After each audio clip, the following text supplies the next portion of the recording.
জাতীয় দুর্যোগ ব্যবস্থাপনা গবেষণা ও প্রশিক্ষণ ইনস্টিটিউট ভিত্তিপ্রস্তর স্থাপন আগামীকাল।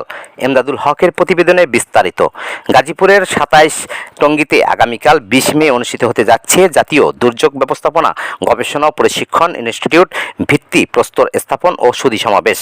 অনুষ্ঠানে প্রধান অতিথি হিসেবে উপস্থিত থাকবেন তারেক রহমান, মাননীয় প্রধানমন্ত্রী, গণপ্রজাতন্ত্রী বাংলাদেশ সরকার। দুর্যোগ ব্যবস্থাপনা অধিদপ্তর এবং দুর্যোগ ব্যবস্থাপনা ও ত্রাণ মন্ত্রণালয়ের আয়োজনে এই অনুষ্ঠানে সরকারি কর্মকর্তা, স্থানীয় জনপ্রতিনিধি, সুধীজন ও বিভিন্ন শ্রেণী পেশার মানুষ অংশ নেবেন বলে জানা গেছে। অনুষ্ঠানকে ঘিরে ইতিমধ্যে ২৭ ও টঙ্গী এলাকা জুড়ে নেওয়া হয়েছে ব্যাপক প্রস্তুতি। সাজসজ্জা ও নিরাপত্তা ব্যবস্থার পাশাপাশি স্থানীয়দের মধ্যেও দেখা যাচ্ছে উৎসবমুখর পরিবেশ।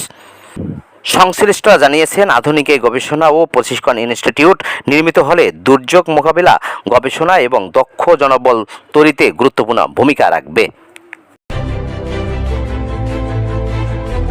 16 বাংলা টিভি, আবহমান বাংলার মুখ।